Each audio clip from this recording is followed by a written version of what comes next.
Fiara-miasa mpikaroana ara-tsiansa sy ara-teknôlôjia ho amin'ny fampandrosoana maharitra na ny SATREPS na ny vivary ihany koa eo amin'ny Madagasikara sy Japon izay mikaroka ny fomba hanatsarana ny karazam-bary eto amintsika sy ho fampitomboana izany amin'ny alalan'ny teknôlôjia vaovao. Nisy ny atrikasa izay nijerena manokana ny tombanezaka atsasa-dalana ny vivary ny 12 Desambra 2024 teny amin'ny Hôtel Colbert Antaninarenina. Ity tetikasa vivary ity dia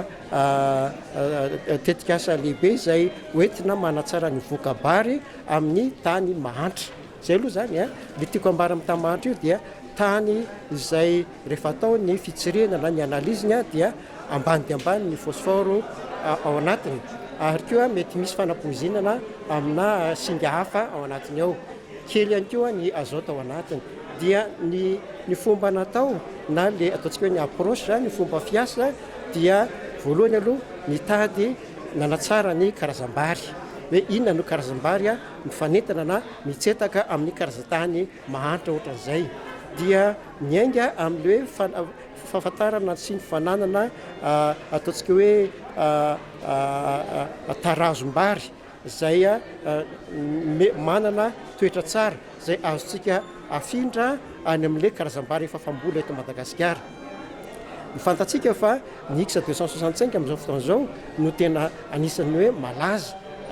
ary tena ankasitrahan'ny ankamaroan'ny mpamboly vary eto Madagasikara dia izay le tarazo zay zany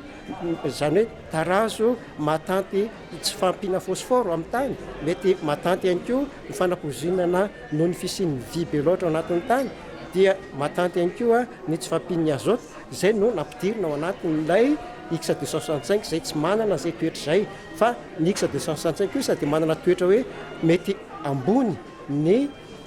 taham-bokatra azo avy aminy. Ka rehefa ampivadiny ireo dia ilay karazam-bary izay ho azontsika izany dia sady manana le toetra matanty amin'ilay tsy fampiana fosforo na afaka mampiasa fosforo na dia kely aza misy ao anatin'ny tany na fosforo kely aza no hoentintsika amin'ny alalan'ny zezika. Faharoa manaraka izay matanty ihany koa ny tsy fampiana azota na afaka mampiasa ny azota na dia kely azy hoentintsika ary koa afaka manome vokatra ambony tambokatra avo. Zay le zavatra ataony sy ezahan'ireo mpikaroka rehetrarehetra ireo. Dia etsy andanin'izay dia natao ihany koa ho fanampianan'ireo tantsaha ireo ny saritany na le ataontsika hoe cartographie ny tany fambolena zany tanimbary, afantariny hoe aiza le betsaka le kely fosforo dia aiza ny atonontonony sy ny sisa mba azotsika rehefa vitatsika le karazam-bary izay araka nambara teo dia misy ligne folo zao efa azotsika ho tsapaina amin'izay dia mba azotsika mitsapa hoe amin'ity karazana tany ity no karazam-bary fanentana amin'eo, ity kosa no fanentana amin'ny karazan-tany atsy. Dia ny zavatra namparatsika teo ihany koa dia hoe efa misy karazam-bary folo ligne moa resahan'ny mpandrindra ny tetikasa teo dia ireo zany efa hiditra amin'izay tsika amin'ny fitsapana an'ireo tena any an-tsaha ary ny fitsapana amin'izay dia tsy maintsy iarahantsika miasa amin'ny tantsaha satria raha zavatra tsy mifanentana amin'ny filan'ny tantsaha dia tsy ho raisin'ny tantsaha ary tsy ekeny naoviana ka mandray anjara amin'izay fifantenana izay karazam-bary izay zany ireo tantsaha ireo. Zay ny ataontsika hoe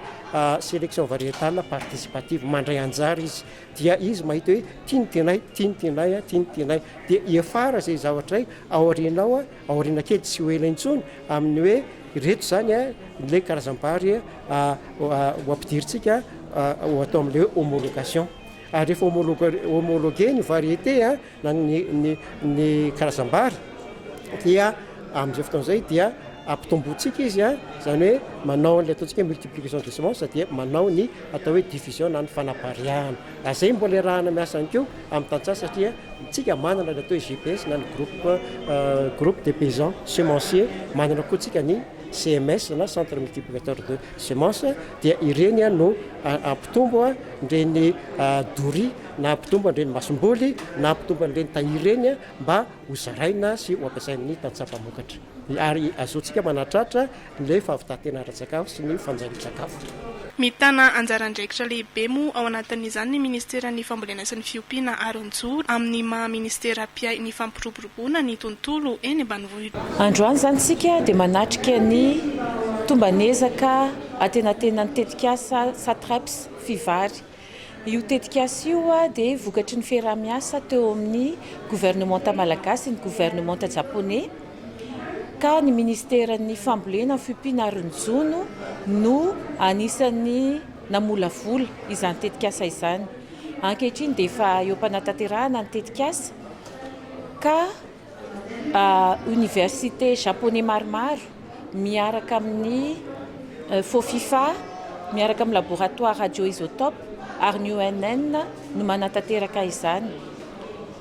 Tsara marihana etona fa io tetikasa io dia miompana amin'ny ankapobeny eo amin'ny sehatry ny fikarohana mikasika ny volovary. Izany fikarohana izany dia eo ny resaka fanaovana zezika, eo koa ny resaka masomboly, eo koa ny resaka fanapariahana. Arak'ilay voalaza teo zany dia hoe fikarohana ilay izy ka ny tena andrasan'ny ministera ny fambolena fiompiana aronjono amin'ity tetikasa ity